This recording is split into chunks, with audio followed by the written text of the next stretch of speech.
रूस बर्बरतार नुआ अध्याय यूक्रेन रो सारा आकाशरू खसुछि मिसाइल जुआडे चाहिबो केवल हु हु होई निया जळुछि।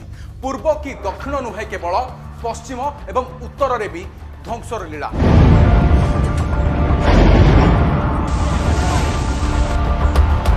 काली ठारू रूस सेनार मिसाइल आक्रमण रे थरुछि यूक्रेन। चारियाडे विस्फोरणर शब्द। पुणी थरे मृत्युर उपत्यका पालटिछि सूर्यमुखीर देश।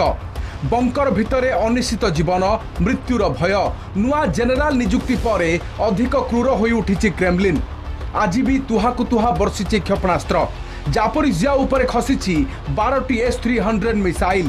गतकाल आक्रमण रे मृत्यु संख्या प्राय 20 हेलाणी। शताधिक आहत। अंधार रे बुड़ी रहिछि यूक्रेन। विद्युत भित्तिभूमि को टार्गेट करिछि मस्को। तेबे 84 मिसाइल रु 43टी खसाई देई आहुरी बड़ विपर्यय को अटकाइथिला कीव सेना। जेलेंस्की कहिसंती लोकन को टार्गेट एवं शक्ति व्यवस्था को ध्वंस करिबा थिला रूस रो टार्गेट। बैटल ग्राउंड रे हारुथुबारु आतंकर सहारा नेउछंती दखलकारी। युद्ध क्षेत्र रे शत्रु को आहुरी जंत्रणा जर्जरित करिबाकू कीव सेना को आह्वान दैछंती जेलेंस्की। Працюємо над резолюцією для Генасамблеї ООН щодо засудження Росії за всі її ескалаційні кроки і за її терор. Терор неминуче отримує глобальну відповідь, і відвертість російського терору тільки спонукає усіх до більшої рішучості.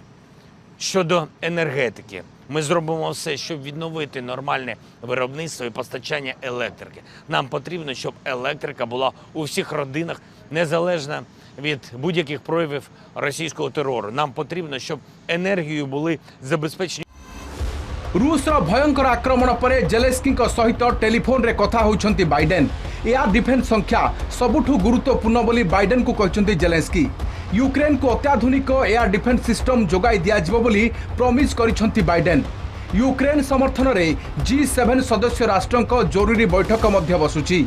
यूक्रेन को सहायता जोगाई देवाकू प्रतिश्रुतिबद्ध हेबे G7 नेता। बैठक रे जोगो दैछंती यूक्रेन राष्ट्रपति जेलेंस्की। सेपटे मिसाइल माड़ पर जातिसंघ साधारण अधिवेशन में मुहांमुही होइछंती यूक्रेन और रूस राष्ट्रदूत। निज परिवार उपर किभली मिसाइल आक्रमण होइछि से कथा कही निजर अभिभाषण आरंभ करथिले Ukraine Rashtradoot.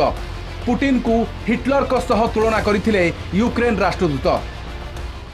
Russia now tries its best to bring us back to the 1930s, not even 1940s. When Hitler destroyed sovereign nations by invasion, fake referendums, and Anschluss.